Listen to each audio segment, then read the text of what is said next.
Everybody has Scorpio energy in the chart. လူတိုင်းမှာ Scorpio energy chart တိုင်းမှာရှိတယ်။ Scorpio energy ကခိုင်ထိုင်လူတွေရှိနေ။ကိုယ် sun sign က Scorpio ဖြစ်မှာမဟုတ်ဘူး။ကိုယ့်ရဲ့ chart မှာ Scorpio energy များတဲ့သူကလူအပြောခံရတာများတယ်။အပုတ်ချခံရတာများတယ်။အတင်းပြောခံရတာများတတ်တယ်။လူတွေကသူတို့အမြင်ကိုကိုယ့်အမှန်တရားမဟုတ်ဘဲနဲ့ပုံချပြီးတော့ထင်တယ်လို့ပြောတတ်တာမျိုးရှိတယ်။ကျွန်မဘာတွေ့လဲဆိုတဲ့အခါကျတော့လူတွေကိုယ့်ကိုမနာလိုတတ်တယ်ပေါ့။ကို chart မှာသွားကြည့် Scorpio energy များလားအဲ့ဒါကိုသွားကြည့်။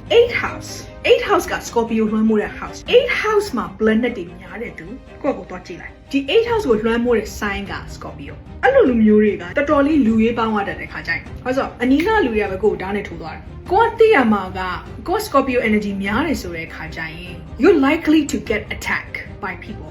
I'm telling you, I've seen it all the time. ကိုယ်မှာ Scorpio energy များတဲ့သူလားခါကြရင် it could be a little isolating ဖြစ်တယ်။စဉ်းစားကြည့်တဘဝလုံးမှာကိုခင်တဲ့သူတွေကကိုယ့်ကိုနောက်ကျောကထိုးသားဆိုတော့ကိုယ်မှာအမှ betrayal trauma အကြံခဲ့ရော Scorpio energy များရဆိုရင် you don't easily trust people.